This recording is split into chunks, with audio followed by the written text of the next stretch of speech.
In ancient India, known as the land of sages and seekers, the Buddha was once walking mindfully through a quiet village when a man, filled with anger, approached him. This man, clouded by his own frustrations and inner turmoil, began shouting insults at the Buddha. His words were sharp, his tone aggressive. He tried to provoke the Buddha, hoping to draw him into an argument. But the Buddha remained silent. His face was calm, his eyes full of compassion, as if he were watching a child throw stones into the wind. The man, seeing no reaction, grew more furious. He shouted louder, his face red with rage. Still, the Buddha said nothing. Finally, exhausted and confused, the man paused, and it was then that the Buddha gently spoke. If someone offers you a gift and you do not accept it, to whom does the gift belong? The man, caught off guard, answered, "To the one who offered it." The Buddha smiled softly and said, "In the same way, I do not accept your anger. It remains with you." The man stood in stunned silence. That simple response, calm, wise, and without judgment, broke through his fury. Something shifted in his heart, and for the first time he looked at the Buddha not with hatred, but with curiosity. This short encounter holds a deep teaching about how to face life's challenges. The Buddha did not resist the man's insults, nor did he absorb them. He simply let them pass, like clouds drifting across the sky. In life, many people and situations will test us. Some will challenge our patience, others will question our worth, and still others will bring pain. But how we respond, this is where our power lies. The Buddha taught that suffering is not just what happens to us, it's also how we relate to it. Pain is part of life, yes, but suffering often comes from our clinging to anger, to control, to expectations. When we react without awareness, we allow others to control our inner peace.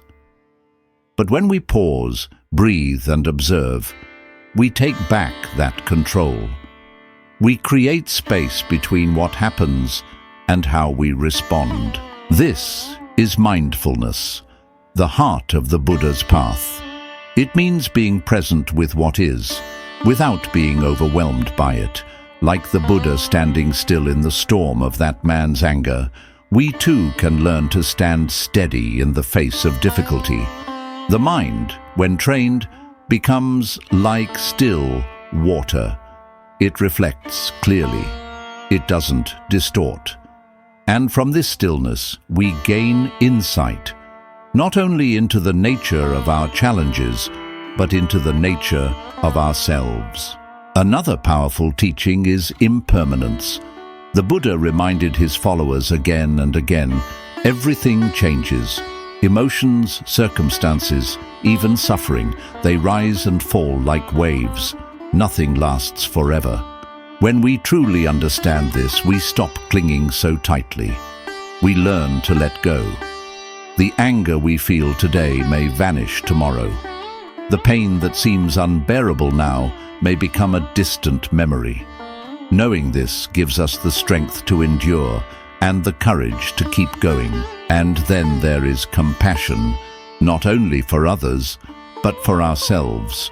When we make mistakes, when we fall short, when we feel lost, the Buddha's teachings remind us to treat ourselves with kindness. The man who insulted the Buddha was not evil, he was suffering. And the Buddha saw that. He didn't respond with punishment, he responded with presence.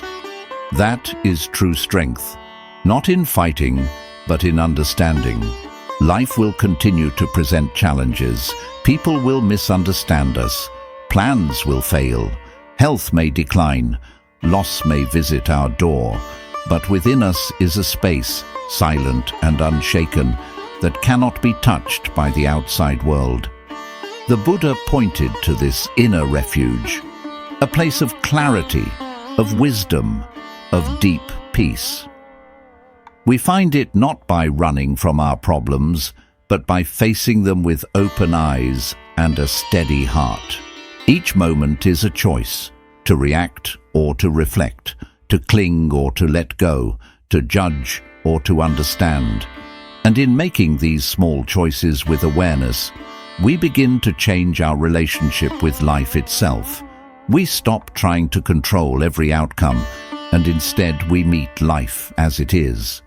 Messy, beautiful, unpredictable, and full of lessons. The man in the story eventually returned to the Buddha, not with insults, but with questions. He wanted to learn. He had seen something rare, a human being who didn't mirror anger but who transformed it. And that transformation planted a seed in him, a seed of awakening. So the next time you are tested by someone's words, by a difficult situation, or by your own thoughts, remember this story. Remember the Buddha's stillness. Remember that not every gift must be accepted.